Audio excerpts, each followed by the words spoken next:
Welcome to Riyadh. Welcome to the Future Aviation Forum 2024. This week, the world is watching Saudi Arabia. Over the past 2 years, the importance of aviation have been shown like never before.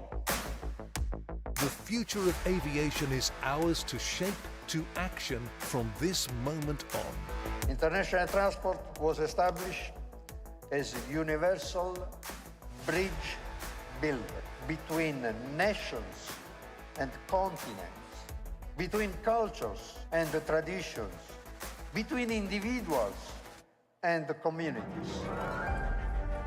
We are all building a bright future. We will do this, we will do it here, and we will do it now. The theme of the conference is elevating connectivity. And we would like to see connectivity. ولعلي أنتهز هذه الفرصة لتقديم الشكر لشركتي ايرباص وبوينغ على هذه الشراكة المثمرة والتاريخية. We kindly request Your Excellency to remain on stage for the signing ceremony. Thank you all who are on stage, all who are here. We hope that you enjoy the rest of the Aviation Forum.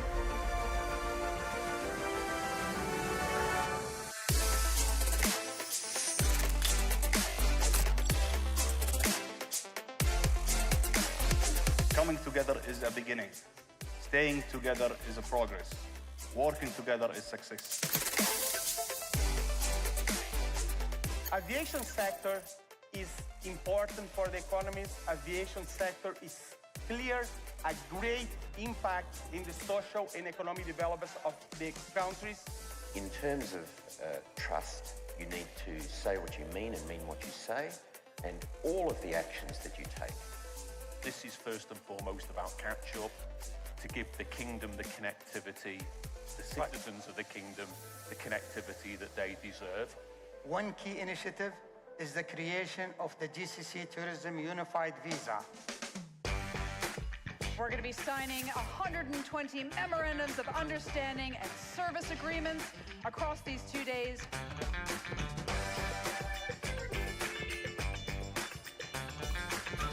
Holding short runway 15 right on Alpha. Restart departure today. It's the beginning of a new area of aviation. The focus is on innovation, on sustainability, and of course, on connecting people and culture.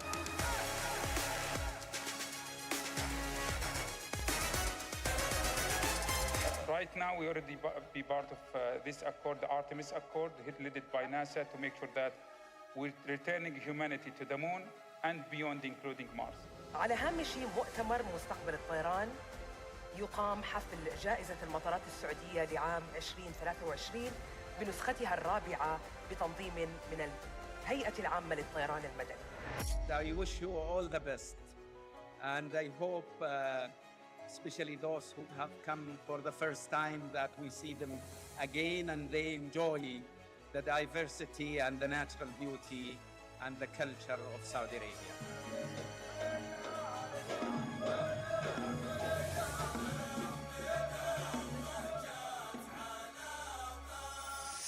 Sustainability is very interesting. We know, for instance, that travel and tourism contributes to 10% of the GDP, 1 in 10 jobs. We know that helps to reduce poverty. 30% are youth, 54% are women. I believe that aviation strategic role to humanitarian operation is essential, and we have to work together to improve this connectivity. 托麦克期待着能为沙特连接全球的航空梦想做出贡献。So tourism is such a way to diversify the economy. To have a successful tourism, you need to have a robust aviation sector. The digital solution, it's one of the main accelerators for that to happen. I think that's really in the DNA of Embraer. I think it's a company that has been innovative, fighting for their place in the market. We really want to bring the best product for the customer. We once again speak with one voice, saying to the world, connect with us, and together we can shape the future of the aviation industry. Thank you and God bless you all.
Assalamu alaikum wa rahmatullah wa barakatuh.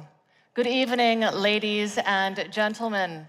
Mesdames et messieurs, bonsoir. Damas y caballeros, bienvenidos.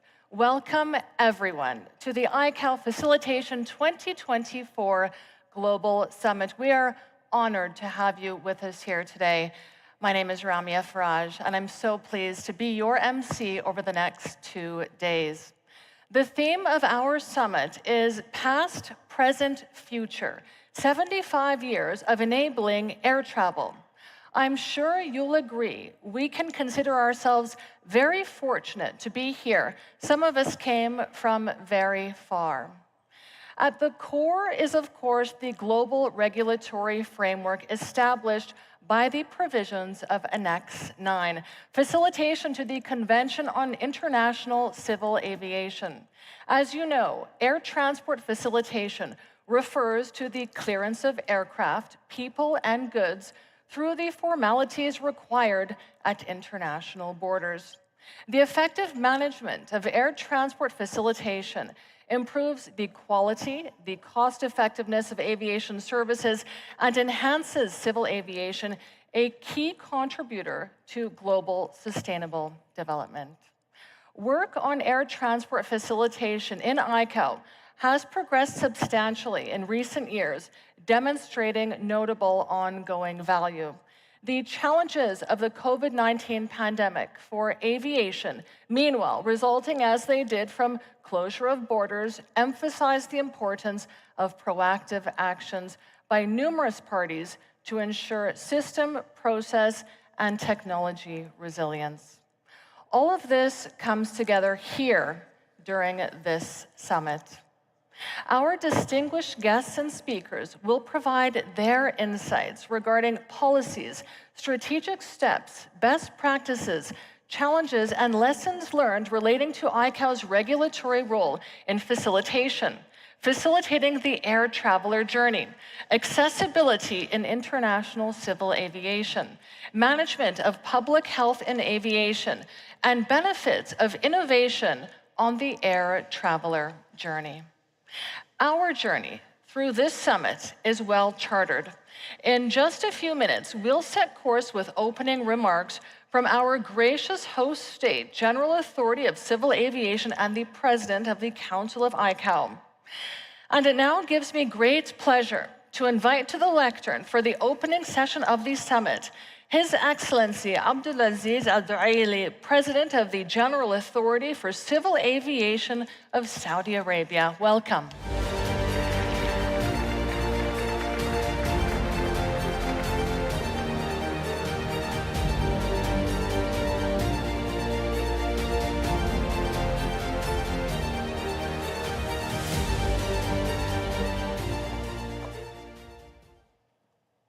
بسم الله الرحمن الرحيم. الحمد لله رب العالمين، والصلاة والسلام على أشرف الأنبياء والمرسلين سيدنا ونبينا محمد وعلى آله وصحبه أجمعين.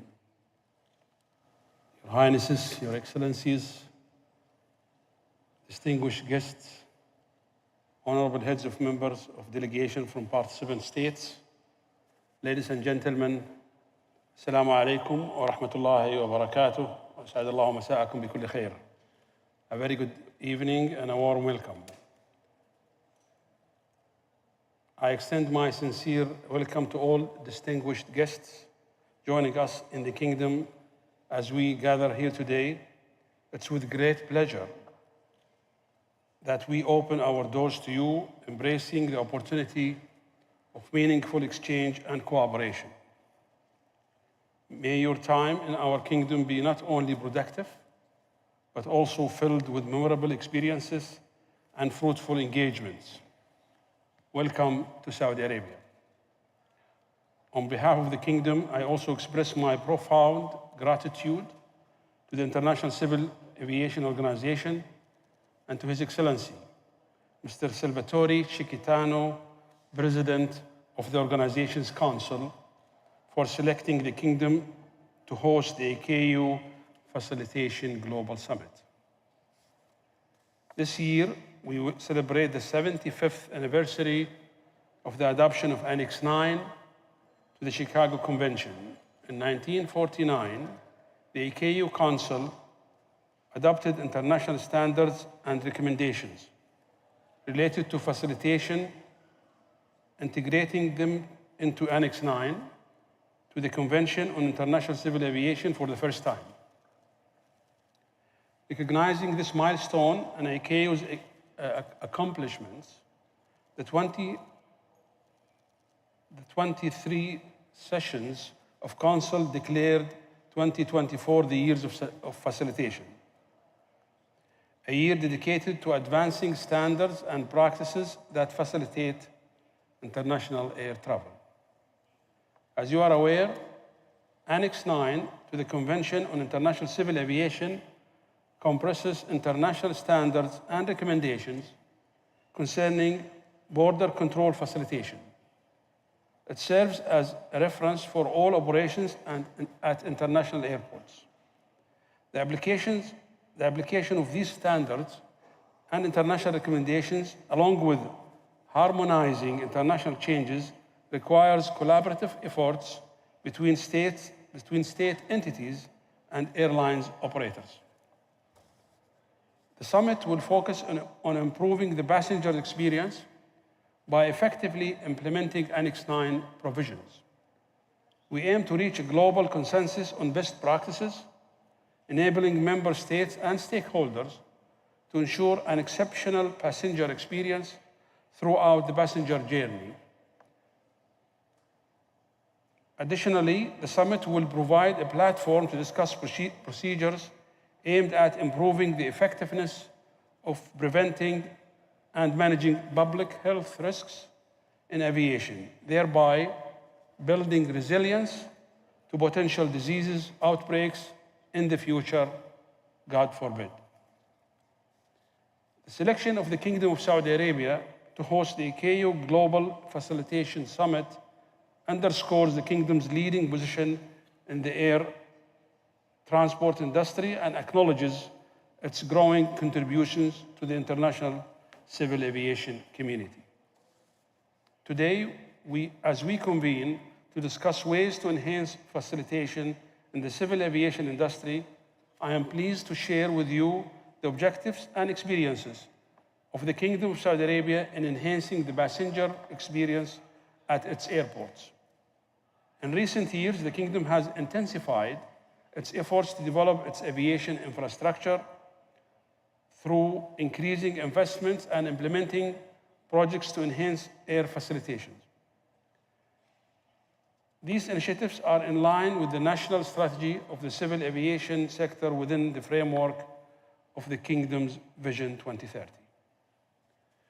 Vision 2030 aims to increase the number of passengers to 330 million passengers by 2030, enhance air connectivity to more than 250 international destinations, increase cargo capacity to 4.5 million tons, and to accommodate slightly more than 30 million Umrah pilgrims annually and foster a fair, competitive environment for airline operators and consumers.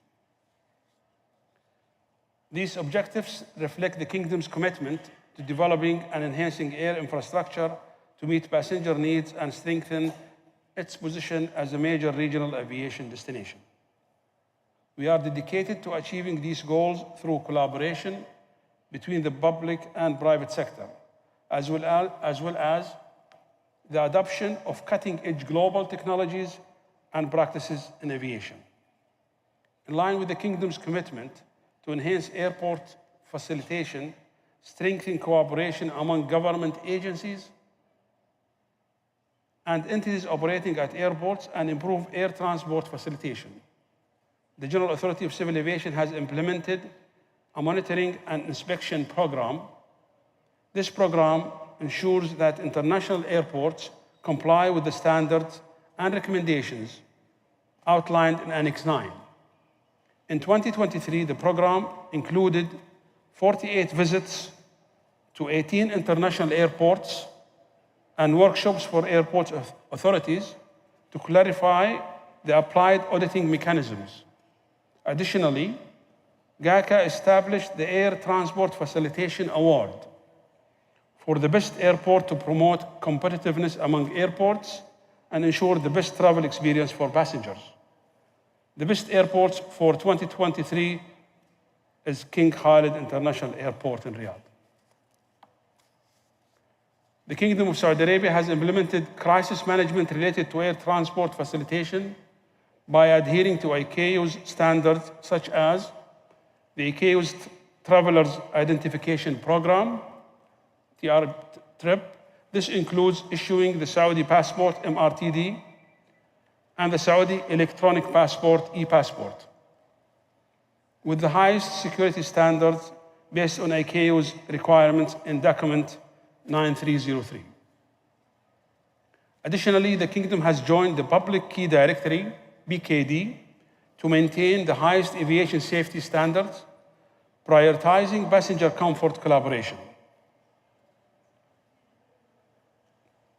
Collaboration with international aviation authorities and continual investment in advanced security technologies further contribute to providing a safe environment and seamless travel experience for passengers transiting through our airports.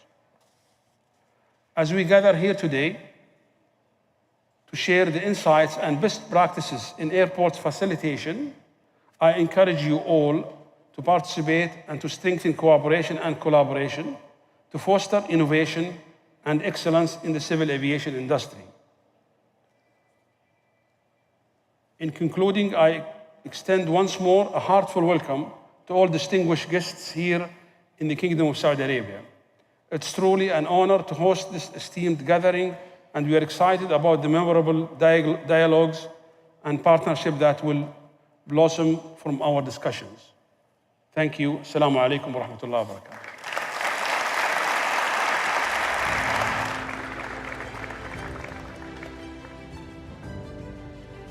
Thank you very much, Your Excellency, for those opening remarks.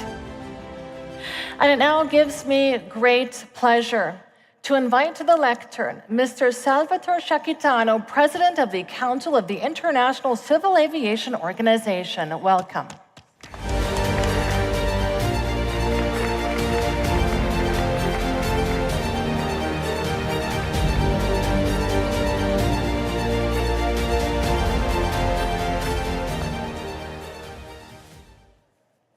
Distinguished participants in the ICAO Facilitation 2024 Global Summit, before starting, I wish to extend ICAO condolences to the Islamic Republic of Iran for the death of the President Ibrahim Raisi. As president of one of 193 ICAO member states, ICAO presents today its flag half-mast to mark respect.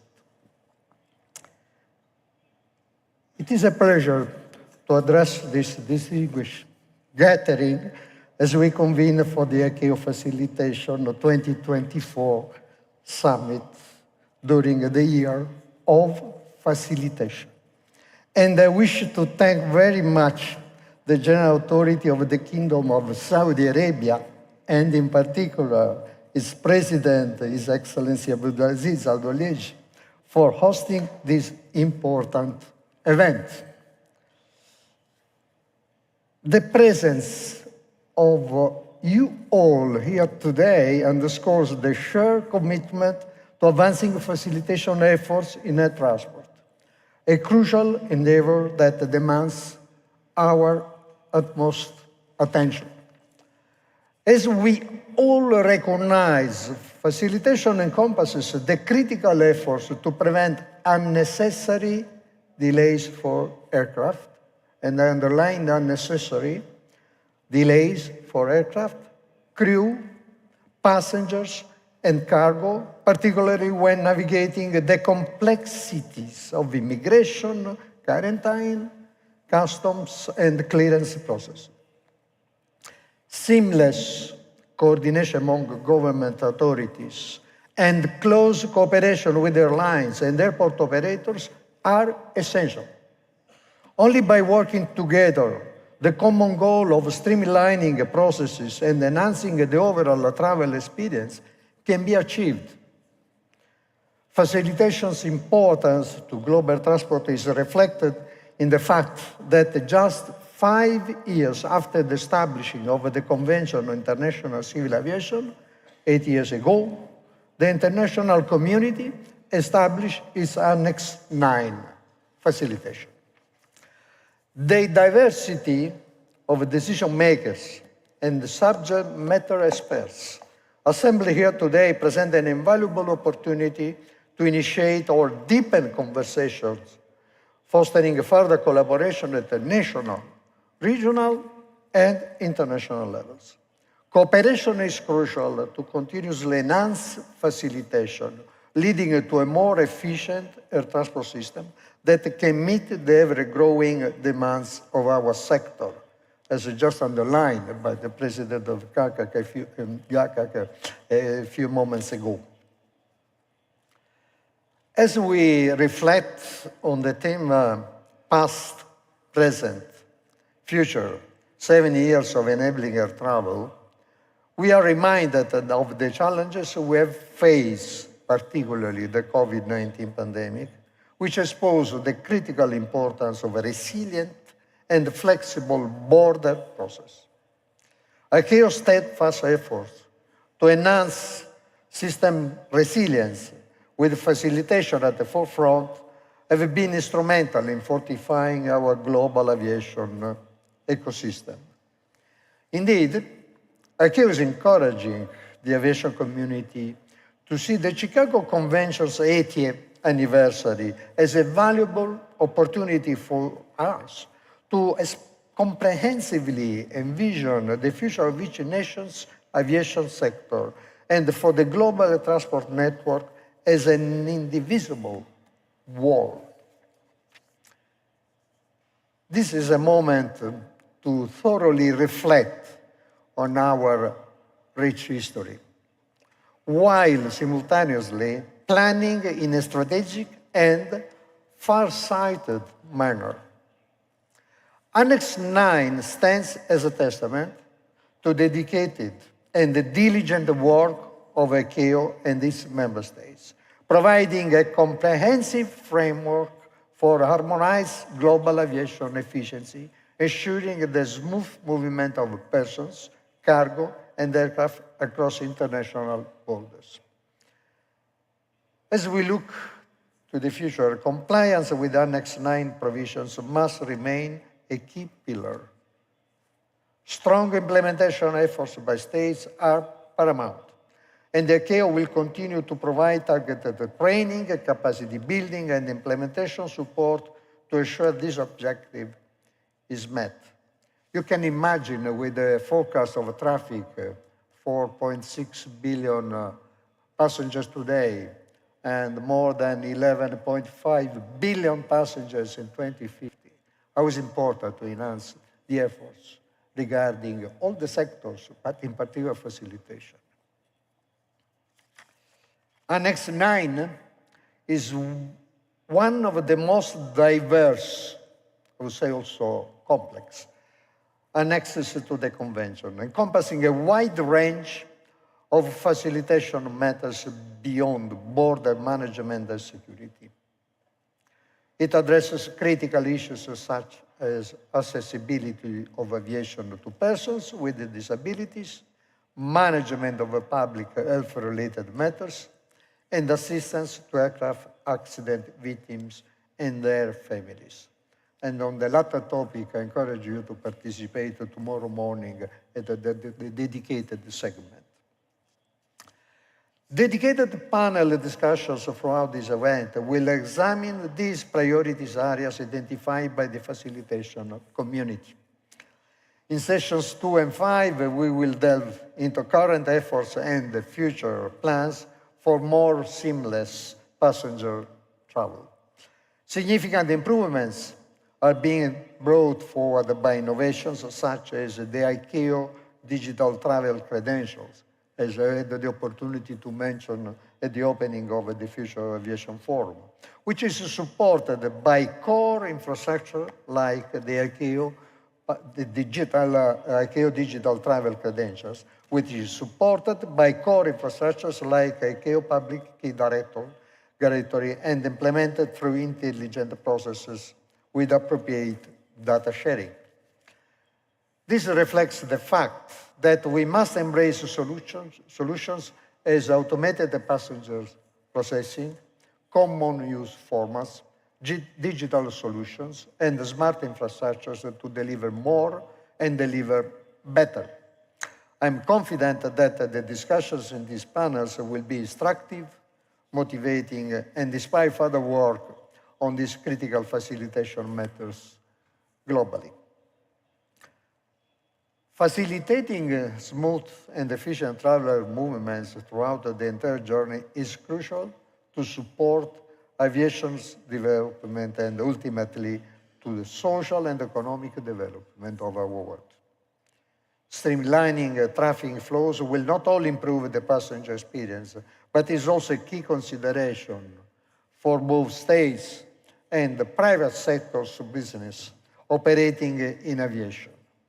Technological innovations are powerful enablers of efficiency enhancement and can provide the resilience we so urgently require. Beyond our gathering today, facilitation will continue to feature prominently in the calendar of international civil aviation events. ICAO will host dedicated events on assistance to aircraft accident victims and their families in November this year in the Netherlands, and a symposium on accessibility international civil aviation co-organized with IATA and ACI, reflecting the common interests of states, airlines, and airport operators in this matter. The ICAO Travel Identification Program, the TRIP symposium, will build upon the discussions related to passenger journey and innovation. Facilitation will also be a prominent feature in events such as the ICAO Advanced Air Mobility and those organized by our partners. We look also forward to the high-level ministerial meeting on facilitation in 2025, which will feed into the deliberations of the 42nd ICAO Assembly that year. I invite you all to play an active part in directing and influencing these discussions. Your insights, experience, and collaborative efforts will be instrumental in shaping the policies, strategies, and solutions that will refine the future of facilitation in aviation. And in this regard, I wish to underline in particular how closely the Council of ICAO follows facilitation as a relevant component of the passenger's experience. And as I mentioned before, the ICAO Assembly in September-October 2025 will be a great opportunity to bring outcomes of discussions, for example, events like this, or the high-level ministerial event that will be organized next year. I would like to take this opportunity to acknowledge and celebrate the progress made in this region towards the facilitation objectives. Notably, 12 states have established national air transport facilitation committees, while 9 states have joined the ICAO Public Key Directory, with the 10th currently in the process. And with regard to the Public Key Directory, we have seen that there's been a progress in the last few years, but I encourage the so many states that have not joined PKD to be actively involved and to participate as a PKD as a strong, important contribution to facilitation. Advanced passenger information, the API, is enforced in this region in 8 states, and we anticipate it will soon be enforced in additional 2 states. Such initiatives at the regional level demonstrate the region's commitment to advancing facilitation objectives and serve as a model for effective collaboration and knowledge sharing among states and stakeholders. The comprehensive coordination led by ICAO Middle East Regional Office with the various stakeholders is also crucial to this momentum, and would like to express my gratitude to our regional office staff for their numerous efforts and achievements. Now, in closing, I invite all state representatives here to carry the energy created by this event back to your capitals and states. Organize events, discussions, and activities to mark and celebrate the ICAO Year of Facilitation, but with a clear objective: to enhance, to improve the implementation of Annex 9, to enhance and improve the experience of the passengers. ICAO, through its secretariat at the quarters and in the regional offices, is eager to provide advice, support, and share information on such celebrations through its website, newsletters, and outreach work.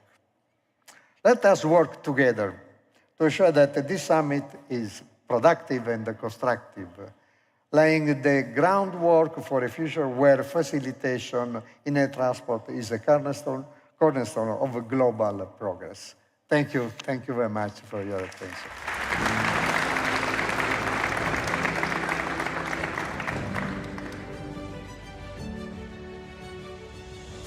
Thank you, Mr. Shakitono. And Your Excellency, thank you once again. Thank you to our speakers this evening. We head into our first panel discussion. We'll dive into the ICAO role and mandate related to facilitation matters, highlighting recent developments in Annex 9 and the ongoing work in implementing the resolutions adopted by the 41st session of the ICAO Assembly.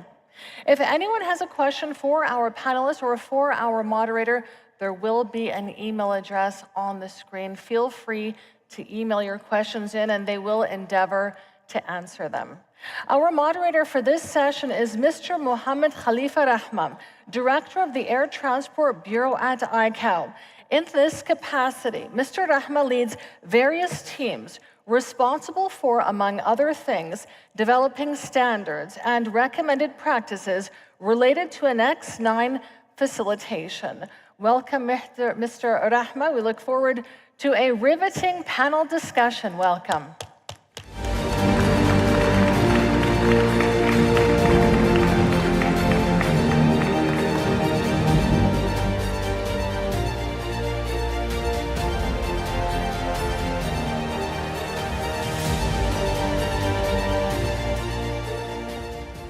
Thank you very much, رامية.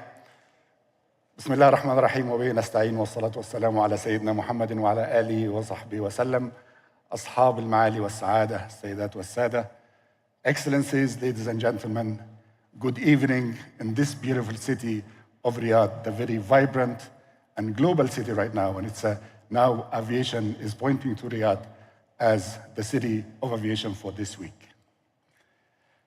I'm privileged and honored tonight to moderate this high-level session, the first session of the Facilitation Global Summit 2024. And as the President of the Council has highlighted, that the recent advancement in facilitation programs demonstrate the commitment of ICAO in adapting to the changing world. The discussion today will definitely contribute to our discussion in ICAO and will assist us to identify challenges, opportunities, how to enhance the work on facilitation globally. I'm honored today to have a constellation of speakers with a wealth of experience, and they enjoy all leadership role in aviation, and I think I can never do them justice by introducing a very short version of their bios. I will start with a female leader in aviation, Ms. Hawid Drisa, and Ms. Drisa has been the head of the Ethiopian delegation to ICAO since February 2022, and she was appointed as a representative on the ICAO Council on behalf of Ethiopia and the Eastern African states in October 2022. Currently, Madam Drisa is serving as the chairperson of the ATC, and I am the secretary. So she had enough of me in Montreal, and I'm following her here in Riyadh as well. Prior to her role in ICAO And among various posts, she served as a State Minister of Transport in Ethiopia and also the Deputy CEO of Ethiopian Airports Enterprise. Our second panelist, Mr. David Benito Studio. David holds a degree in aeronautical engineering from the Polytechnic University of Madrid. He began his professional career in the field of information technology and communication, which we are trying to use so much now in aviation, so it's very relevant, David. And later in air transport regulations until he joined the Aeronautical Engineering Corps in 2010. He was Civil Aviation Security Auditor at the Spanish Aviation Safety and Security Agency, AESA, and Head of International Arrangements, International Agreements area in the Directorate General of Civil Aviation, and since 2015, the Deputy Director General of Air Transport. In 2022, he was appointed as the Director General of Civil Aviation and the President of AESA. He's also the ICAO focal point on facilitation. Thank you, David, for being here today. In recognition of his work, he was awarded the Officer Cross of the Order of Civil Merit in 2019. Our next panelist is my dear brother, Engineer Abdelnaby Manar, and Engineer Manar is the Director General of Arab Civil Aviation Organization, ICAO, which a lot of people confuse between ICAO and ICAO, and we have to clarify every time. He's a civil aviation engineer from the National School of Civil Aviation in Toulouse, France, INAG. And prior to his appointment as the DG of ICAO, he held several roles, including Acting Director General of Morocco Civil Aviation Authority, Civil Aeronautics Director, Air Navigation Director, Airport Quality, Security, and Safety Director, and acting as an Air Transport Director in Morocco, and also a representative of Morocco in the implementation of the agreement of the liberalization of air transport between Morocco and the European Union, and also the ICAO Executive Council member and Morocco representative to ICAO Council. The next speaker, our friend Jaime Binder, and I think he's very well known here in this region. So welcome, Jaime, to our region. Mr. Binder is a lawyer and a Magister of Public Policy and Management of the University of Chile. He was an officer for 16 years in the Ministry of Transport and Communication of Chile, where he exercised different positions, among them the one of Counselor for the Civil Aeronautics Board, and then, after being selected through a public tendering, became the General Secretary at the University of Chile and the University of Adolfo Ibáñez, and I hope my Spanish is correct. He was designated as the Secretary for the Latin American Commission of Civil Aviation and assuming his role in January 2019. Last but not least, Camille. He's always challenging me, so I'm happy he's last. So Camille is the IATA Regional Vice President for Africa and the Middle East. Camille is representing IATA in 68 countries and serving 57 airlines across Africa and the Middle East. Prior joining IATA, he was the leader and the CEO of Kuwait Airways and held various positions at the airline. He's a national of Kuwait. You can understand from his accent. Mr. Al-Awadi holds an MBA in aerospace management from the Toulouse Business School and an engineering degree in aircraft maintenance management from Air Services Training, AST in the UK. Ladies and gentlemen, thank you all for being here today, and I thank all the panelists for joining us in this session. And before we start the discussion with our distinguished panelists, let's put some context to our discussion. And I'm here trying to steal the role of Mark Barton and Eddie Lush by giving you some data. I will not compete with them, but I was happy, by the way, because they used a lot of ICAO data in telling you things that you might not know. I will start with some traffic forecast, and in this slide you can see that the total number of passengers is expected to nearly multiply 5 times from 2010 till 2050, growing from 2.7 million to almost 12.5 million in 2050. In the long term, the total passengers are expected to grow around threefold from now by 2050 compared to the year of 2019.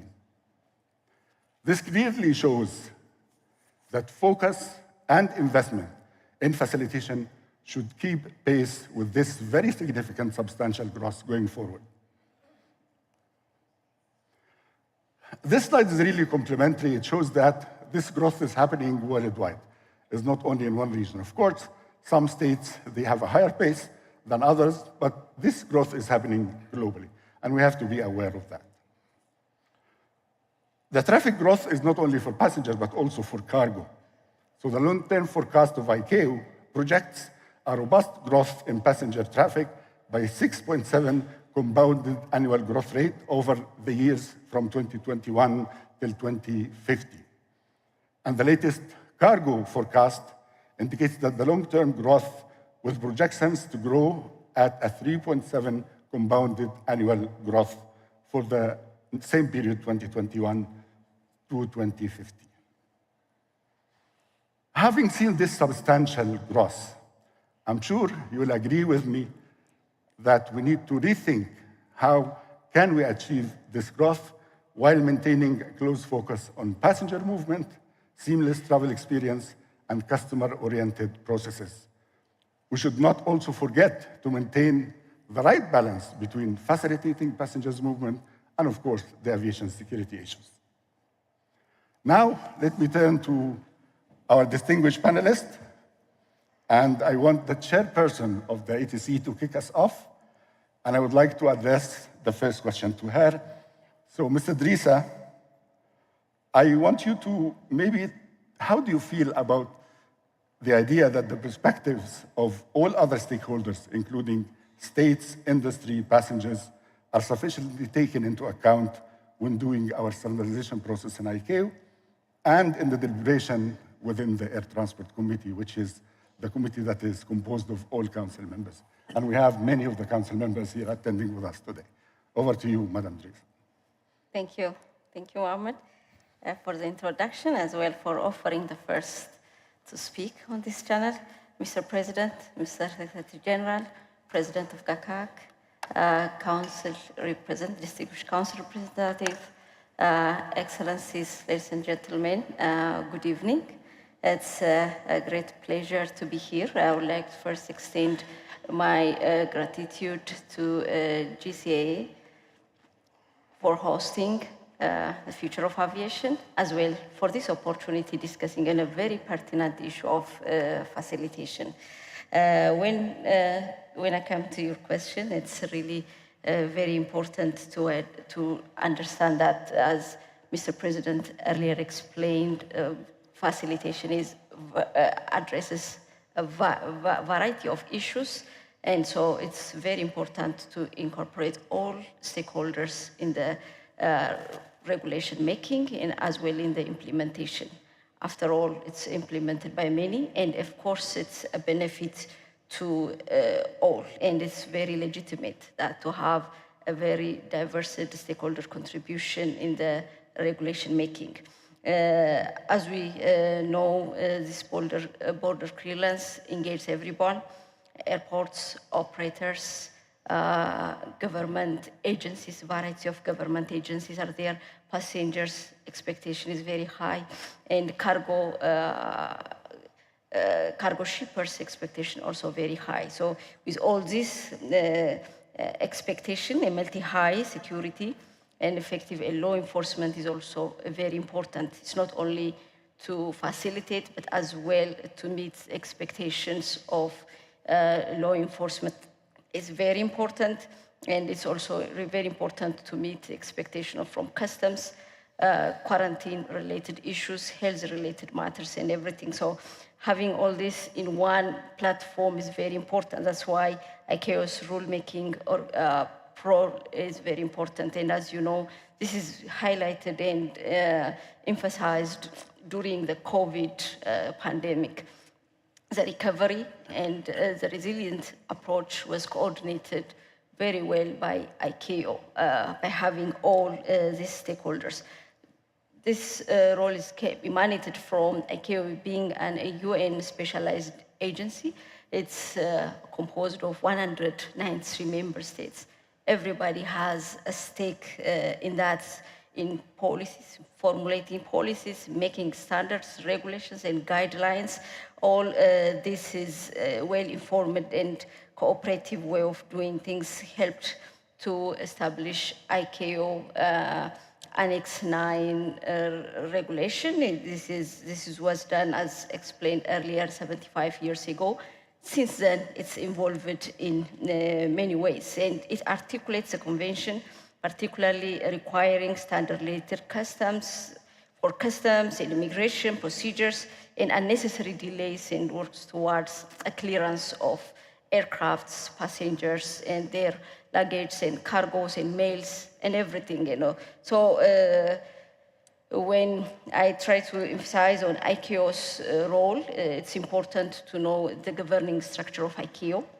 I would like to briefly mention that as ATC chair, Air Transport Committee is one of the standing committees of ICAO. It's the oldest one, because it covers a very diverse issue in the role of ICAO. And its responsibility is, one of the responsibilities to approve standards and recommended practices in the areas of economic regulations, in the area of air security and facilitation in general. So ATC is composed of all council members, which is a governing body of ICAO. The 36 standing council members are members of ATC, because as mentioned, it's very diverse and it covers all wide areas. So these 36 member states are the member states. They bring ideas, interests, needs of member states that should be incorporated into this in the SARPs. So the ultimate decision making passes through this, but it goes to the council. The council is ultimately decides on these standards. So this representative of making of ATC is very important from the government, but it also involves industry. IATA and ACI are also observers and contributes always to the discussion of the ATC throughout the time. It is very important what we are discussing about, where it comes from. So it will take us back to the basis of the ownership. Who owns all these things? And the sovereign body comes to picture, which is the assembly. The assembly is composed of all member states. It gives the guidance, it gives the working programs, it gives all the policies, and the ideas came from this assembly. But who discusses in this assembly? Almost everybody. That's where actually the basis comes from. It's the member states, they bring working papers, they bring ideas, they discuss, and not only member states, but as well all stakeholders, I can say the industry especially. IATA and ACI are throughout time, they have been vocal, and they always remain definitely be vocal because they have a very strong interest in that. And civil-related organizations, UN bodies, UNHCR, WHO, and custom organizations, we see all them in the assembly bringing ideas and papers.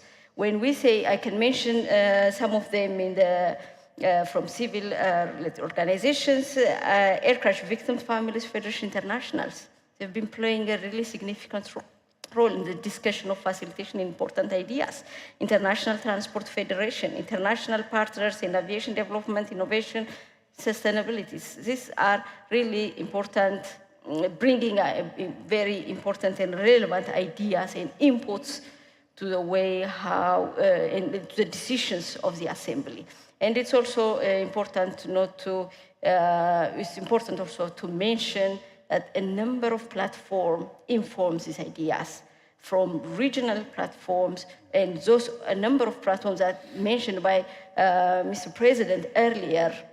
There are annual programs, summits, that inform this decision, inform the ideas flow for the making, and especially the high level. When you come to the recent experience, though we don't have a very recent high level discussion on facilitation exclusively, but the high level conference on COVID, it addressed a lot of related information on when it comes to facilitation that inform the decision, that facilitates the decision-making in the recent, the 41st Assembly. And in that Assembly, as you remember, the resolution was made that related to accident, victims from aircraft accident, and resolution related with accessibility. That is very important, as you have seen in this forum earlier. We got a good example, and we've seen a lot of very important, relevant issues, how aviation needs to be open and needs to be accessible, needs to facilitate issues for accessibility. This was part of the resolution made during this, and it's also health-related matters, as you know. It's very important. It was high time for health-related matters. All these were covered during this, and the ideas that came from various stakeholders and various bases, and the contribution and all this were there. It's also not important, very important to remember that the role of regional contributors, regional institutions, like ICAO, they were all contributors. EU, you can mention, in AFCAC, all were contributors to this. And when you come back from the Assembly, it's very important also to recognize the role of the facilitation panel, where we see member states contribute their best experts in the facilitation area who can formulate all the standards and the standard-making processes. And this facilitation panel is composed of 33 members. They are from all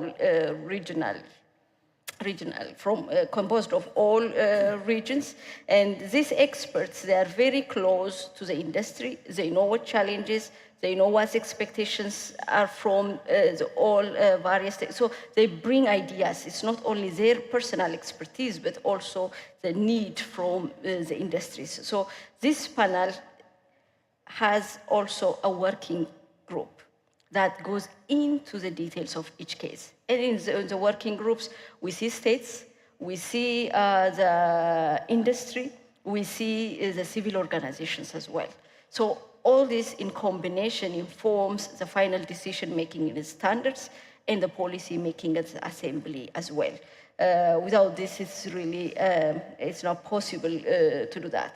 And when you see currently in the working group, we have a dedicated working group on accessibility, a dedicated working group related with assistance to air accident victim families, working group dedicated even into the works of, because standard making is not enough. We need to implement, we need to assist, we need to know, we need to follow up, we need to know the gap. So there is a dedicated working group also to work on that. That means in all these areas, all concerned stakeholders bring their idea and that build up to the top. So when this is in the 13th the 13th facilitation panel were recently conducted. And just to give you an idea of the contribution of this, maybe it goes up to 77 member states and their alternates were attended this panel, and 26 observing states members were also being on this panel. And it's an amazing contribution from all other stakeholders, and we can say 24 observers from 14 international organizations were on this panel. So the panel makes a number of amendments, the 13th amendment that brings new standards, elevated some of the recommended practices to be a standard, new recommendations and support on guidance. A lot of things have happened, and it was last week, of course, it was the Air Transport Committee reviewed this, an initial review. then definitely it will be further consulted with states before it goes to the, it's very active, ICAO is actively trying to incorporate new ideas and new institutions. And in the 75 years of journey of having such a very diverse and very important facilitation annex, 13 amendments were there. That means you can see that, we cannot have a standard and stand there. We need to amend, we need to incorporate new ideas, new initiation. But is that enough?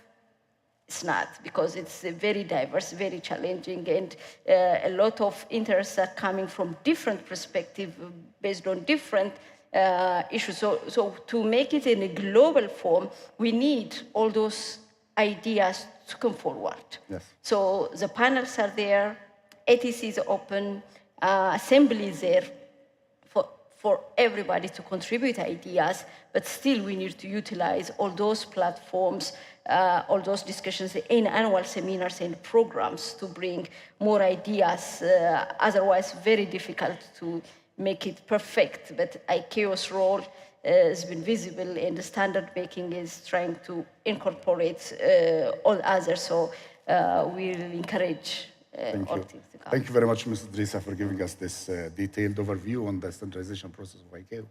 And indeed, we listen to everyone, including the vocal ones, and you have a vocal member of the panel here who will also have some remarks on this.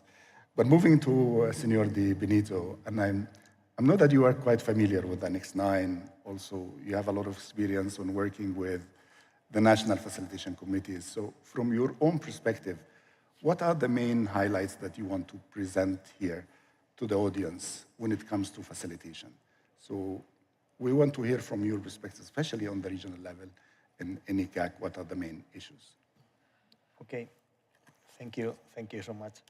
Before entering into detail, let me thank the host, the government of Saudi Arabia, for its hospitality, and of course congratulate the organization for this successful event and for the events that are taking place in Riyadh this week.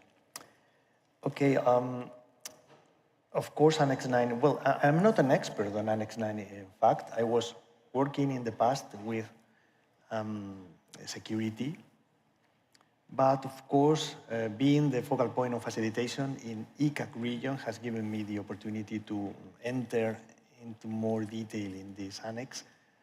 I should say that in generally, not talking about specifically about Annex 9, but talking about all annexes, I think they are very, very important. They are the cornerstone of along with the convention itself, of course, and many other documents, but annexes are the cornerstone of the ICAO umbrella in regulation, of course.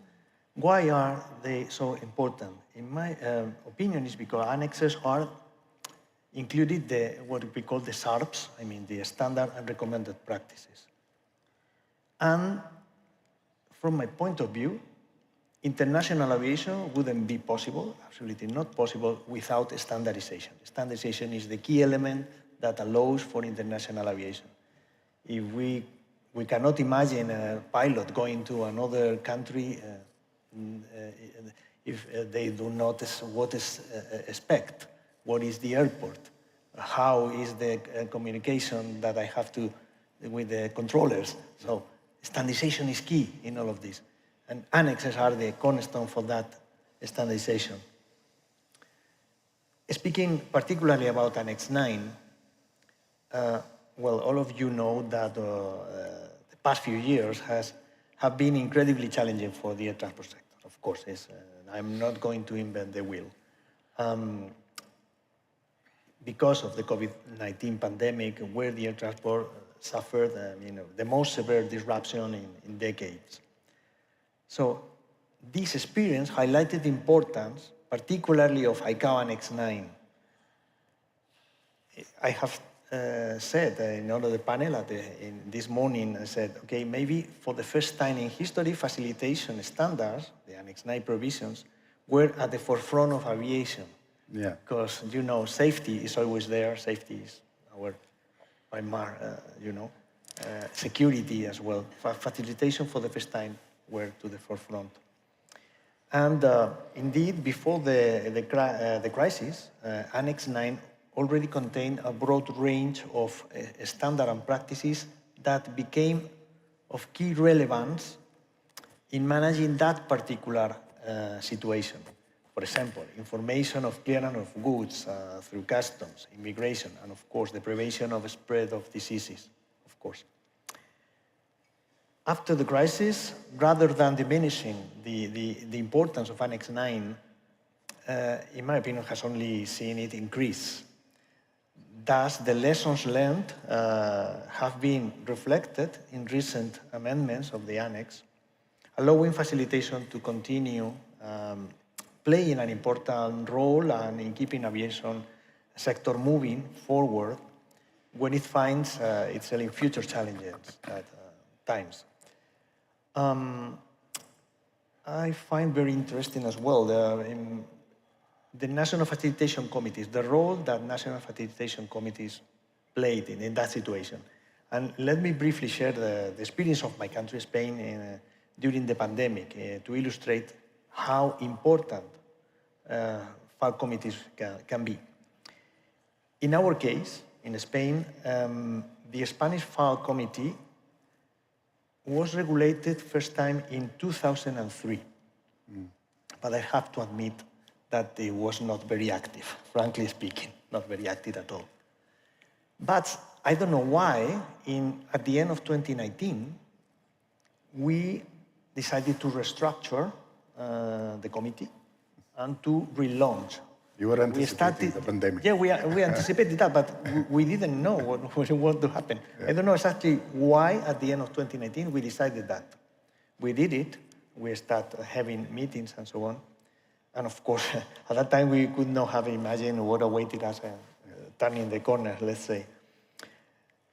In our case, the facilitation committee was absolutely decisive in the management of the crisis because we put all stakeholders together to discuss the issues and to, up to a certain extent, to agree on certain solutions that once we put in place help to recover, help to safe return to operation. I would like to finish my intervention commenting a little bit about what we do in ICAO, because as you know, I'm at the focal point. And in ICAO, we work on all facilitation domains, but for this conference, I would like to highlight two topics. We are working too much in these recent, let's say, months. The first one is assistance to aircraft accident victims and their families, one domain. And the second, the quality of assistance provided to persons with disabilities. On the first domain, well, you know that ICAO Annex 9 of facilitation outlines the role of states in providing assistance to aircraft accident victims and their families. Of course, this is a very sensitive topic and a very high political priority for many states. Spain, for instance, but Italy and many others in the European region. And although there have been important developments at ICAO level in recent years, this is still a domain where we think that further improvement is needed. So at ICAO, ICAO has been working on this topic for many years. Its first workshop on the subject was held in 2000.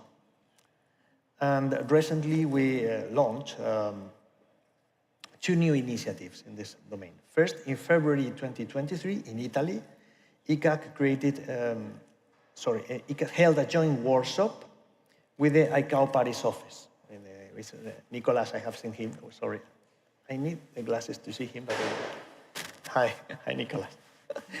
So, and more recently in December 2023, ICAO created a new task group on the assistance to air accident victims and their families with a mandate to develop new guidelines for our states and to build capacity and assist the states in implementing plans consistent with the ICAO manual and the ICAO policy. And in the other domain, quality of assistance provided to persons with disabilities, in 1995, major changes were introduced to the Assistant Annex 9 to reflect what was referred in that moment as the modern concepts in the clearance of aircraft, cargo, and passengers. Yeah. And this included persons with disability to put in place a specific measure for them. Since then, global number of passengers with disability have increased dramatically, probably because of the aging of the population, but maybe as well because of the overall increase on demand and mobility. So in ICAO, this growing importance has given rise to an initiative focused on supporting its member states to assess in a consistent way, in a coherent way, the quality of assistance provided to these passengers. And with our quality assessment program, has been launched this year and represents one additional element of capacity building that ICAO offers to its members, to its 44 member states. So thank you for this first intervention. Thank you, Mr. Di Benito. I think you've highlighted also the importance of being ready with an active national facilitation panel. Our data in ICAO, especially when we checked that after the pandemic, we saw that only 33% of our member states have an active facilitation panel. Some of the panels, they are there, they held meeting, but there is no decision-making capability of that panel, which makes things worse during the pandemic. So this facilitation, National Facilitation Committee, is really very important in all types of crises, not only health-related crises, but in all types of crises. The role of this national committee is really, really important. So going to the Arab region, Engineer Manar, and I know that you were an active member of the working groups under the Council Aviation Recovery Task Force. I still remember those early meetings or late night meetings, especially with the time difference between the Arab region and Montreal. And we have all witnessed that the discussion on facilitation matters after the pandemic has changed a lot. And there is a lot of lessons that has been learned. Although till now, I don't feel that we are really ready for the next crisis. So we need to do more.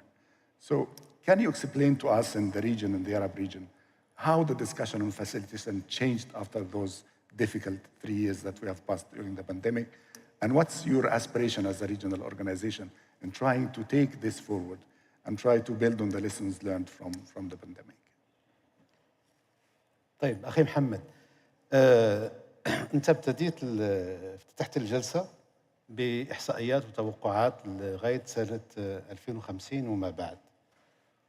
الحقيقة لما شفت هذا يعود بي لما كنا نلتقي في اجتماعات الكارت، وكان الأخ محمد دائما يبتديها بتقديم تحديد توقعات الحركة الجوية بالنسبة لنقل المسافرين وكذلك البضائع. وذاك التوقعات في الحقيقة كان يقسم تقريبا، تم تقسيمها بسيناريوهات، كان سيناريو متفائل وسيناريو غير متفائل وسيناريو متوسط. الآن نحن لم نستكمل النصف الأول من سنة 2024، وأعتقد أن معظم المناطق تجاوزت الأرقام اللي كانت حققت 2019. وهذا في الحقيقة هو السيناريو المتفائل اللي كان أخ محمد رحمة يقدم لنا لما كنا في خلال أزمة كوفيد 19. يعني الرسالة يا أخي أنه أنا جد متفائل بالنسبة للإحصائيات اللي قدمت، وأتمنى أنها تكون السيناريو المتفائل. وربما يعني أتوقع، أنا لا أدري المستقبل ماذا يحمل، هل سأكون حاضرا هناك إن شاء الله في هذا الوقت 2040 أو 50، ولكن متفائل أكثر بالنسبة للإحصائيات اللي قدمتي. الجميل تلك المنهجية اللي كنا مشينا عليها بالنسبة لمتابعة الحركة الجوية والتوقعات، أنها كانت حافز بالأخص لفريق الكرت أنه يشتغل بجد وبسرعة لتقديم الحلول وتحديد إجراءات لانتعاش قطاع النقل الجوي. وكان شغل كثير، كانت مخرجات مهمة جدا، وإحنا في الحقيقة المنطقة العربية المنظمة العربية للطيران المدني يعني استفدت من النتائج الأشغال اللي كانت على مستوى فريق الكارت، وحاولت تنزلها على مستوى المنطقة العربية. منظمة العربية للطيران المدني هي منظمة متخصصة لدى جامعة الدول العربية، كما هو الشأن بالنسبة لمنظمة الطيران الدولي بالنسبة لهيئة الأمم المتحدة.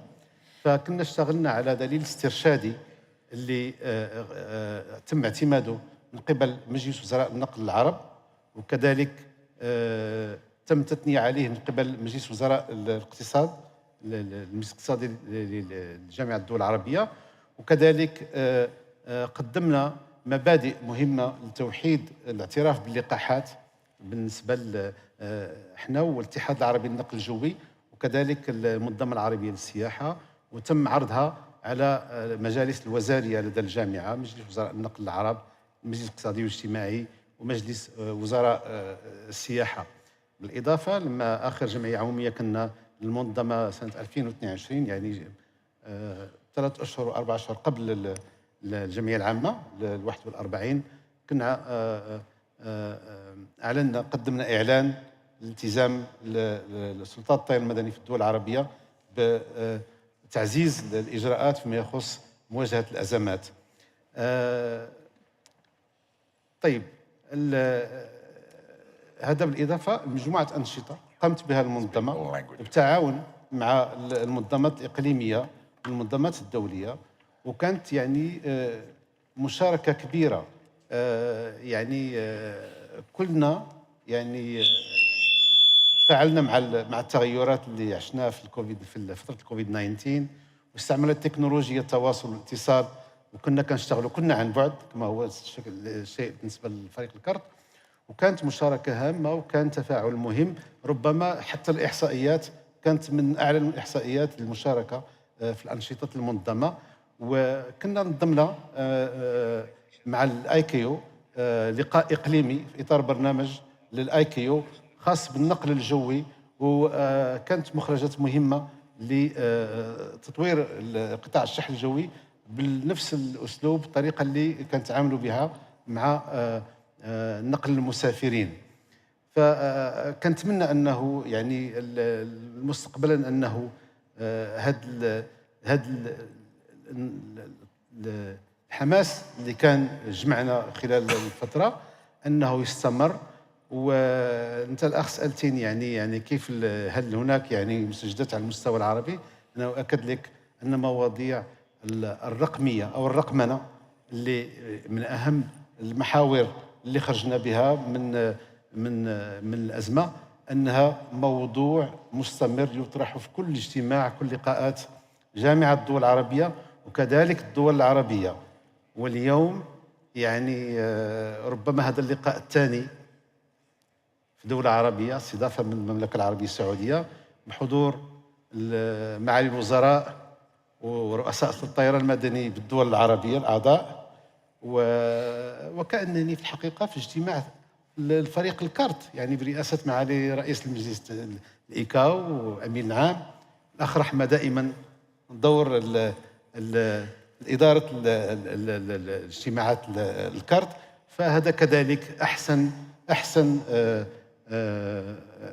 عنوان عن الالتزام المنطقة العربية بالمضي قدما في تنفيذ الإجراءات النقل وتحسين النقل الجوي، بالأخص الإجراءات المرتبطة بالواردة في الملحق التاسع.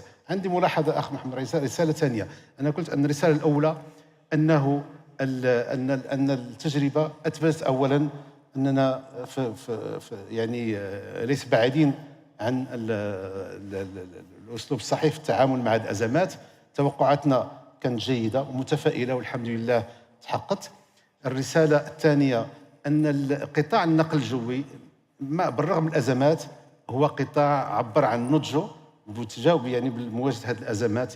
بالخصوصية الملحق التاسع، احنا كنا اتفقنا على عديد من المواد الاسترشادية اللي لاحظناه خلال تدبير الأزمة، أن العديد من سلطات الطيران المدني عانت على المستوى الوطني من تفعيل هذه الإجراءات لأنها استرشادية وغير ملزمة.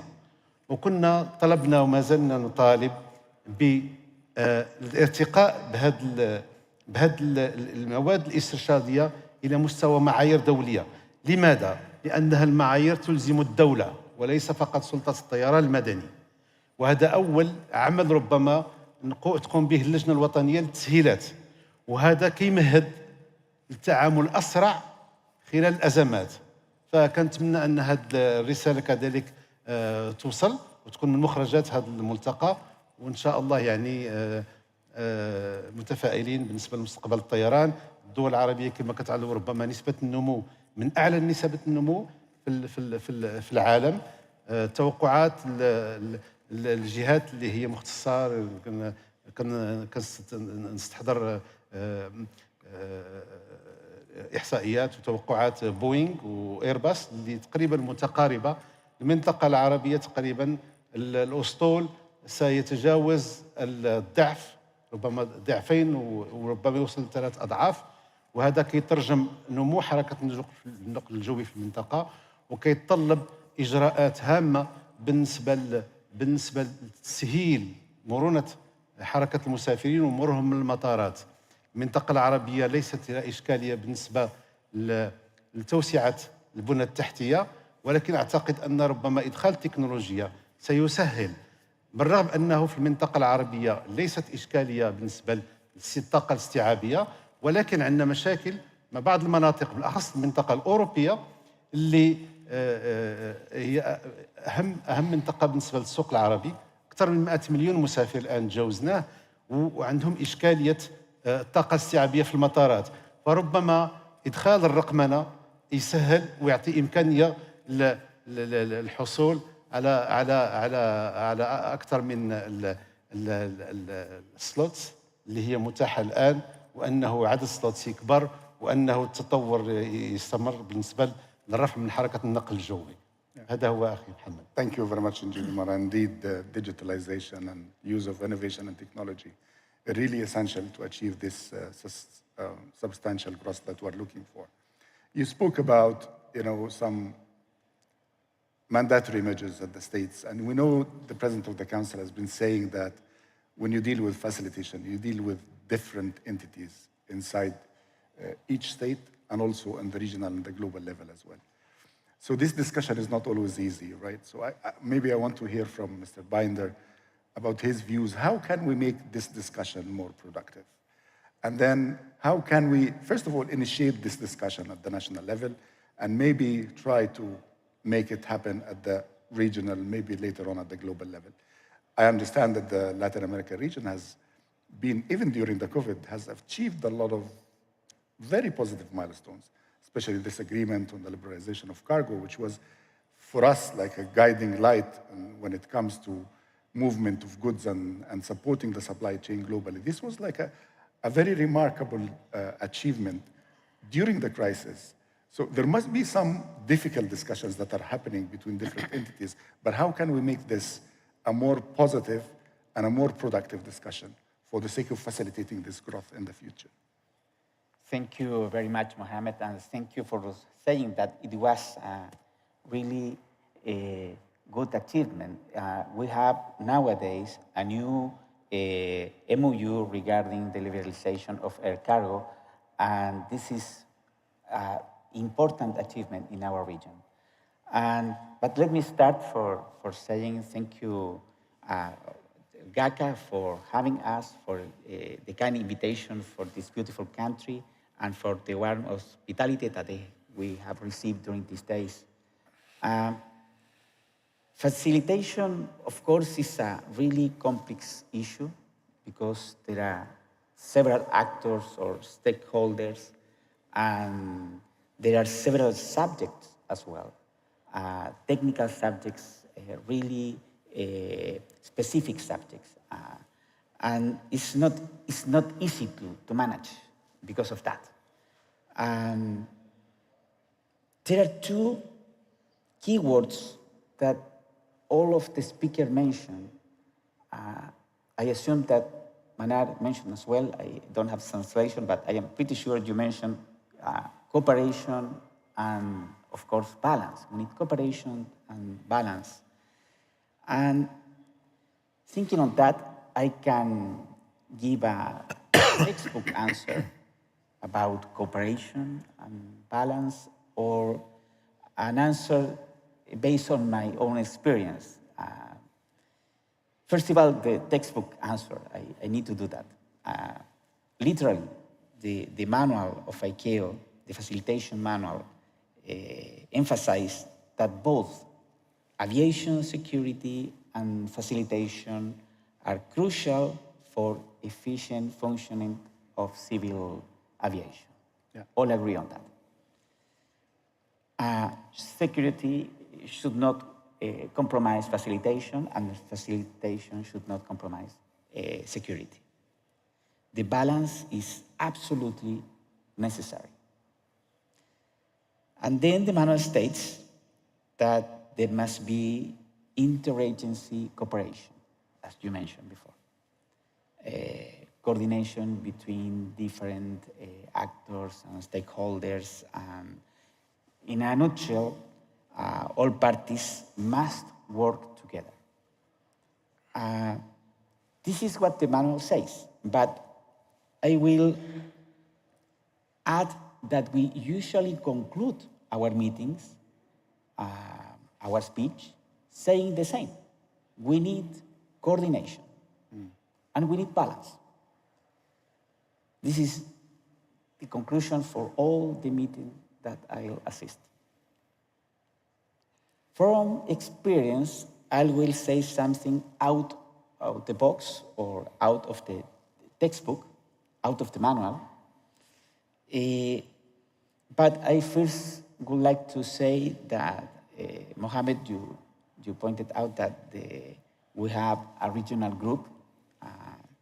Since 2010, LACAC and the regional offices of ICAO have been part of a group regarding aviation security and facilitation.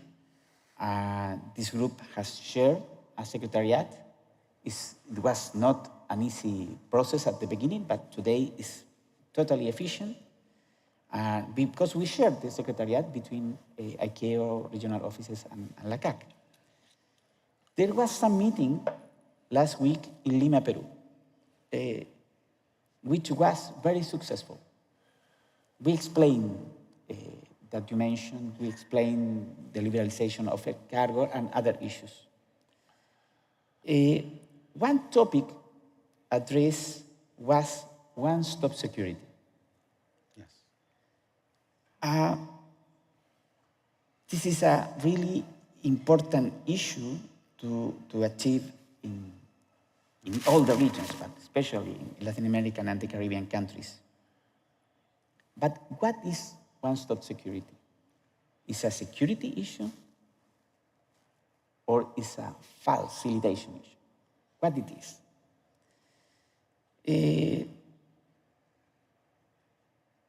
I myself pointed out at that meeting that in the year of facilitation, it's a necessity to achieve one-stop security because it's a facilitation issue. But one delegation in the meeting pointed out exactly the contrary. They said, no, it's not a facilitation issue. It is a security issue. This conversation has made me reflect personally. And I want to share to the audience something that is a little bit philosophical. This is for a friend of mine in the audience. I know the dinner is coming, but and we are late, but please follow me with this. Imagine a dictionary. Picture a dictionary. If you can take a dictionary, there is an order. A to Z, no? There are A, B, C, D. We name that lexicographically order. It's a lexico, no? It's an order to A, B, C. One famous philosopher, John Rawls, created a theory about justice, and I will not talk about that, because he created a theory using this lexicographical order. They say there are some principles that came first. And thinking in that and applying that in our field, security and facilitation, which comes first? The answer for me is crystal clear. Of course. Security comes first, always. But what is the magic here? If we achieve one-stop security in our region, the result is facilitation. If we focus on security, the result is always facilitation. And this is my message to this panel. We should think out of the box and imagine how can we create procedures focusing in security, but the result is facilitation. And then, in my opinion, security and facilitation is not a balance. There is an order. There is an lexicographical order. We should start it with letter A. We should start with security. And as a result, facilitation will come. But just because it's necessary to say that, not all facilitation issues are in the set of security. For instance, prevent campaign regarding the behavioral, unruly passenger behavioral.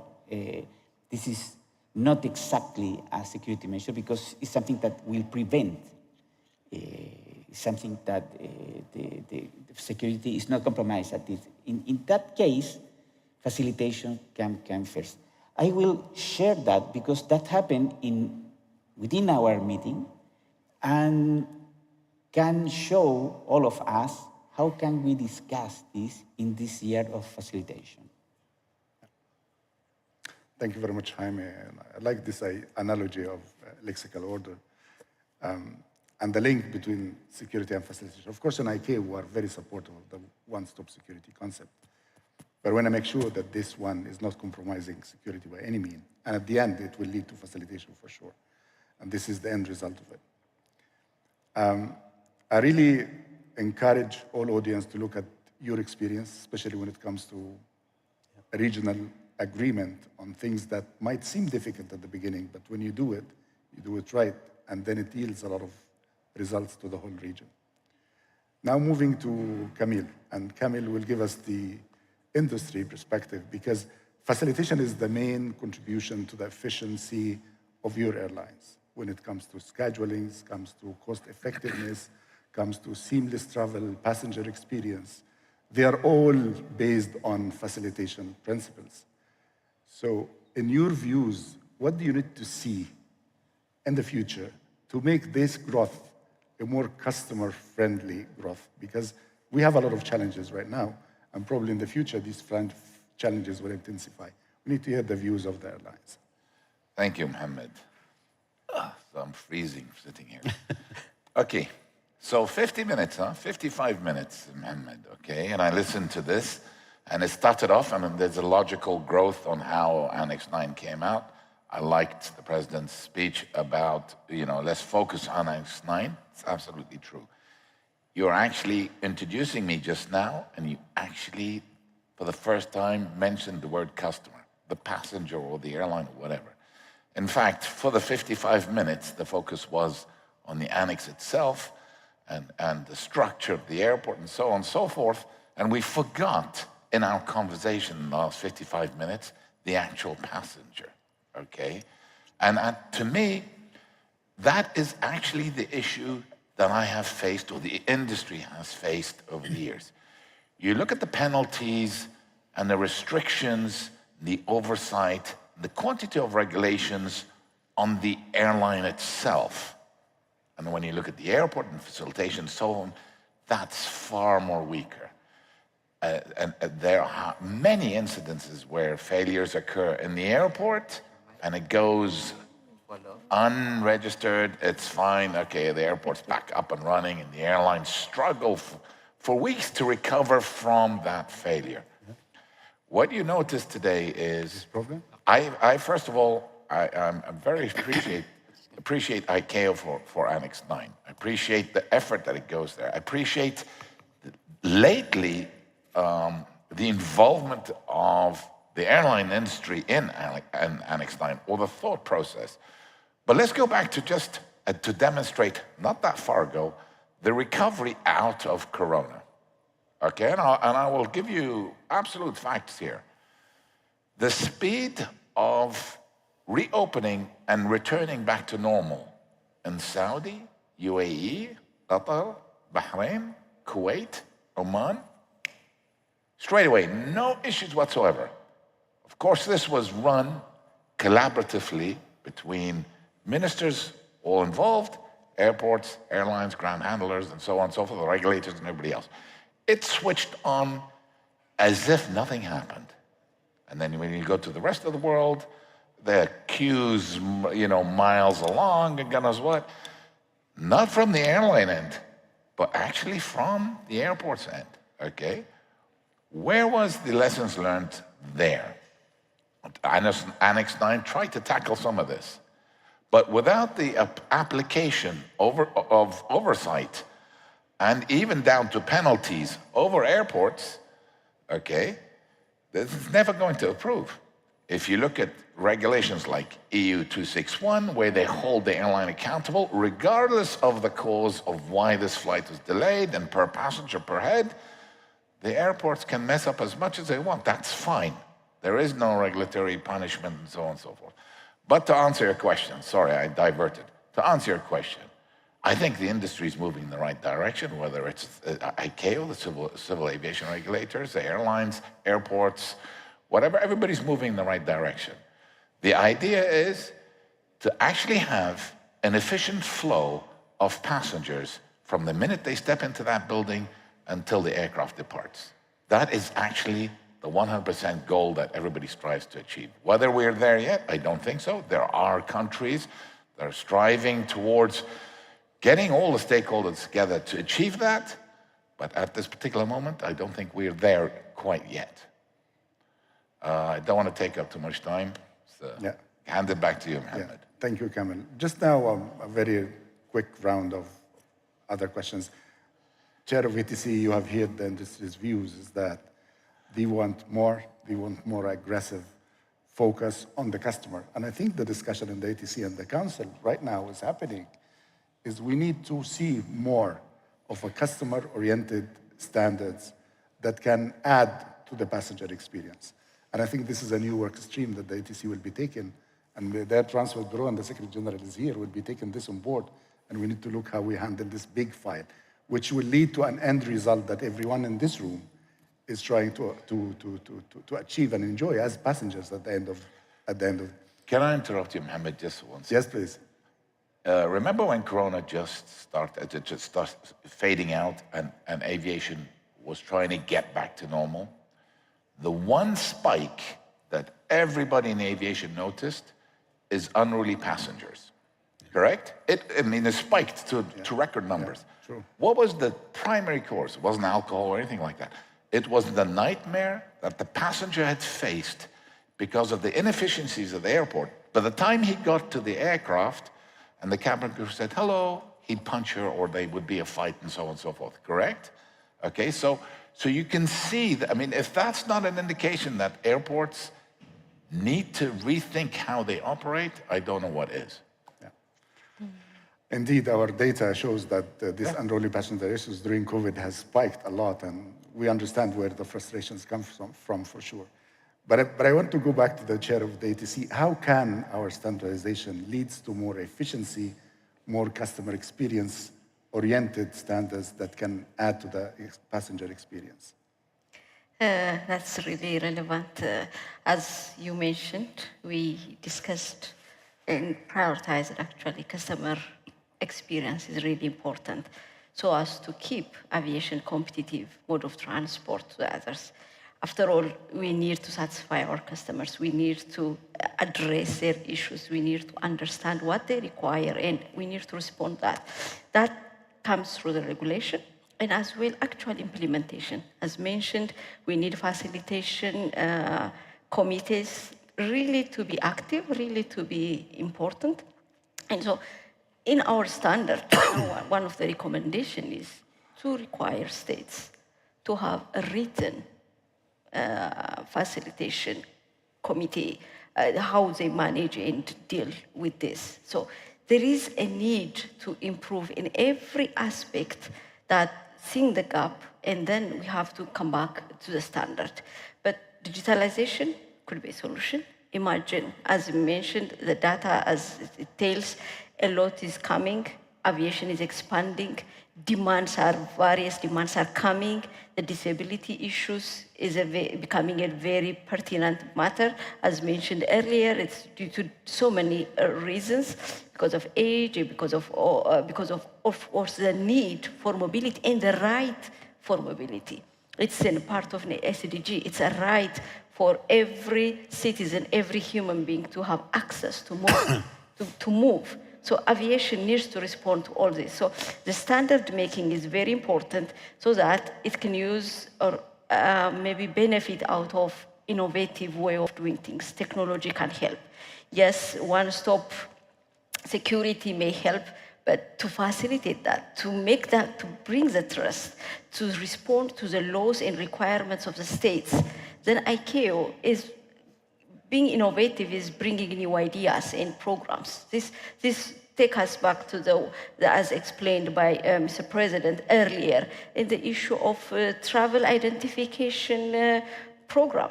This travel identification needs to be managed, needs to be regulated, harmonized, and the elements must be standardized. For that, the technical advisory group is helping ICAO, helping all state members. It's composed of experts who have real knowledge on IT or on requirements of this machine-readable documents. These documents need to be trusted, needs to be acceptable, needs to be facilitated. So this program is one of the things that is bringing, and also will expect to bring in addressing in a validated documents that goes now. It's new additions are coming that goes from from the very basic element of information about that individual traveler. It goes to the credentials as a relevant credential, including health credentials as well. This will facilitate a number of issues and requirements on the borders. So the movement is very easy. Imagine, even if you have acceptable visa agreement on visas, no requirement on visas, but at least this document validates that person coming in fulfills the legal. So this information has to be transferred advancedly. So at critical, all these informations need to be accredited. It goes, so that brings the public key directory into play. Yeah. So another program as well. So all these programs, they are also going and advancing, and they will help all that what we seek, that aviation respond to the growth of this traffic, the growth of this demand, and most importantly, as mentioned by IATA, satisfy the public, the travelers, and as well, and we need to also always not to forget about cargo as well. Cargo shippers expect such kind of advanced and technology-based facilitation on ICAO. So ICAO is working on these programs in addition to the facilitation program that I was explaining to. So this will be in addition facilitated, but we need to do a lot more in passenger data related things. And we need to do a lot more. So here is ICAO, their Transport Committee Chair, the members of the Transport Committee, the President of the Council and the Secretary General and the states. What do you need from ICAO to do more to make sure that we're adding to this passenger experience and making the passenger movement and the border crossing is a more pleasant experience for all? So I want to hear from all the panelists. Maybe I'll start with Engineer Manar. شكرا محمد. لا أعتقد أن توحيد منظومات معالجة بيانات المسافرين وكذلك البضائع كما تفضلت ممثلة اثيوبيا في المجلس إيكاو شيء غيكون فعال بالنسبة لجودة الخدمات في المطار المقدمة للمسافرين.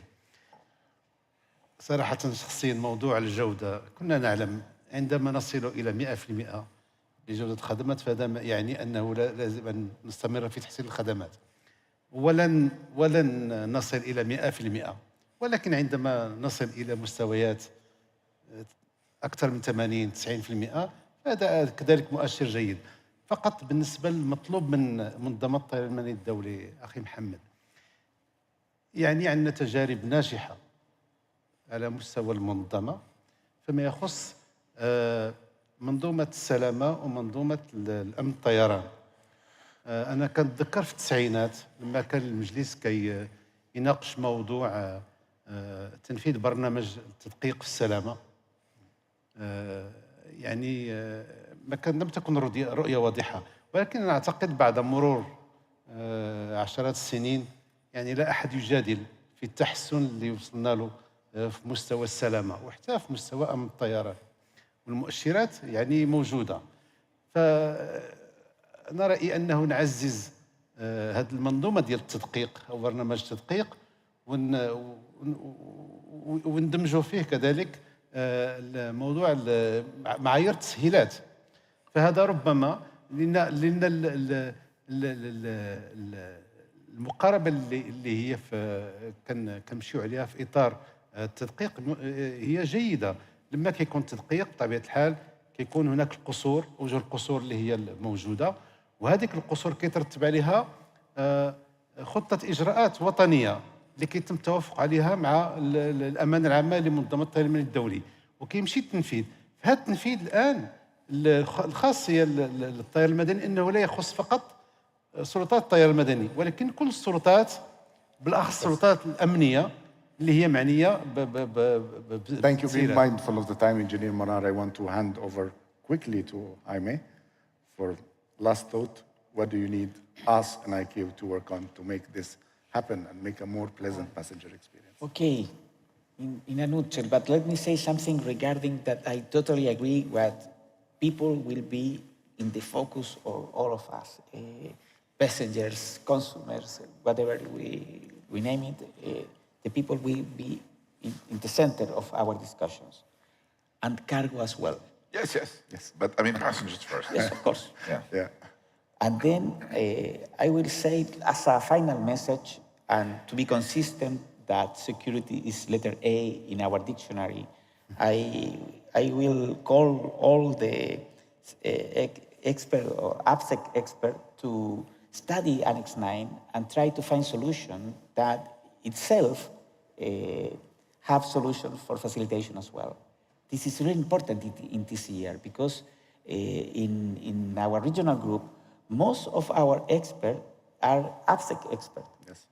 We have, in the last meeting, we asked who are specialists in FAL, a few one. Yeah.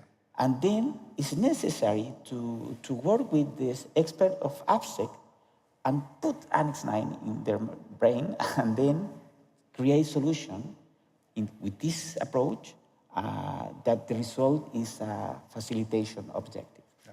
Thank you. Very practical suggestion. Maybe to Mr.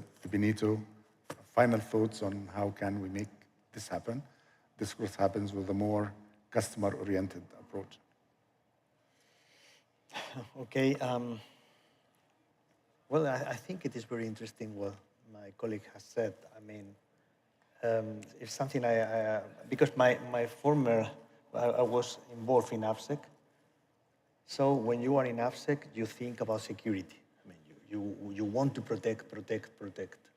And you don't take into account, in principle, facilitation, but it's important. One-stop security is facilitation in the end, for sure. It is a good reflection. So I think that we have to put all those people together and trying to make them understand that facilitation is important. Because what I have seen, for instance, talking about my experience during the COVID in the National Committee, one of the secrets of the successful story was that we take all the people together, we gather all the people, health and so on, but we decided to give the last word of everything to the health authorities. Yeah. So this gave them the confidence, I mean, the trust in the group, so they can decide in the end, because of course it was a health crisis, so they had the last word on that. But we discussed everything, they put the information there, and then they will decide in the end. So in my opinion, it is important to gather all these people and to try to explain all of them the importance of facilitation and maybe some training for them, because they are usually not interested in facilitation in principle, so they have to let them know what we do and to train those people in the facilitation elements. Thank you. Finally, Camille, what could be the best news that you can hear from ICAO as a passenger, not as a vice president? From ICAO, I think they're doing a good job. I honestly do. I mean, I haven't read regulations in over 21 years, but in the past, I was excited with you know, when they kick out a new revision of Annex 1, Annex 13, 19, or whatever the case may be. When a new regulation comes out, I'm excited.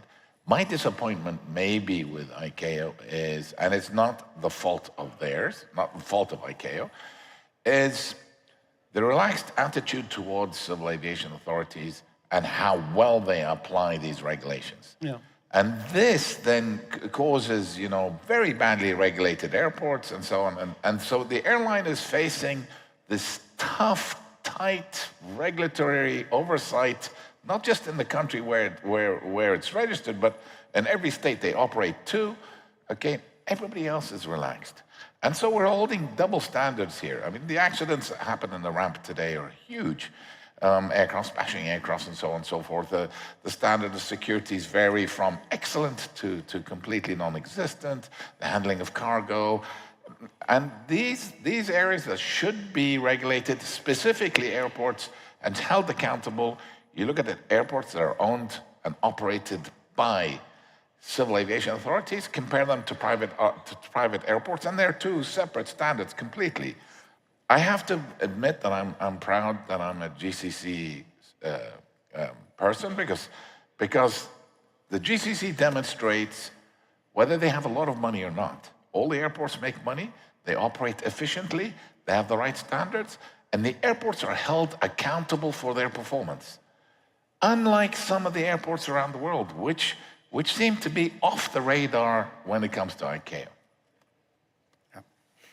Thank you very much. I think we're running out of time. We have less than 50 seconds. But I can see clearly that we say that our next challenge is to how to make this growth a pleasant experience for all our customers. We are all working collaboratively, and I think ICAO in the past few years has proved that when we work collaboratively, we create values for our member states, for all our organizations, regional and international organizations, and can share best practices and experiences that can help in different parts of the world. We know that the challenges varies from region to region, yet the overall objective of all of us is how to manage this growth in a way that can minimize the challenges, minimize the disturbance, lower the cost, and add to the passenger experience. Ladies and gentlemen, allow me to ask for a round of applause for our panelists for tonight. And thank you very much, ladies and gentlemen. It was a pleasure being with you today. I think there is a plan for a group photo, so we'll wait for Ramya to give us the direction. Ramya, over to you. Very much. Thank you very much for your wonderfully energetic moderation and for the fantastic insights from all of our panelists. We have been taking photos throughout your panel discussions, so no need for a group photo at this moment for your particular group. We've already got you covered. Thank you so much once again to our wonderful moderator and our panelists. And you can feel free to exit stage on this side. Thank you so much once again. Now, in a few minutes, we will gather at the reception, which will take place at the Ritz-Carlton. But first, I'd like to take a moment to acknowledge all of the participants who have gathered for this summit. Thank you very much for being with us for this very important event.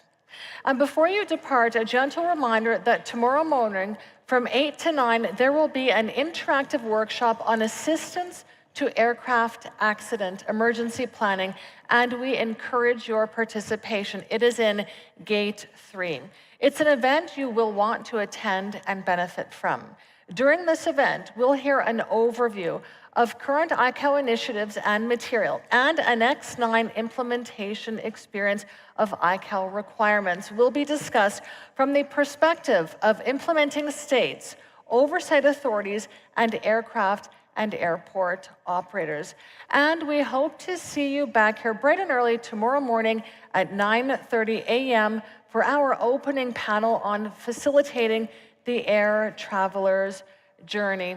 Now, may I request the following people please approach the stage for a group photo. Please, could we be joined by the Secretary General of ICAO, the President of GACA, the President of the Council of ICAO, ICAO Council members, the VP of Transportation in GACA, ICAO Facilitation Team Director and Deputy Director, GACA Facilitation Team, and the ICAO team. Would you please approach the stage for a group photo? Thank you very much.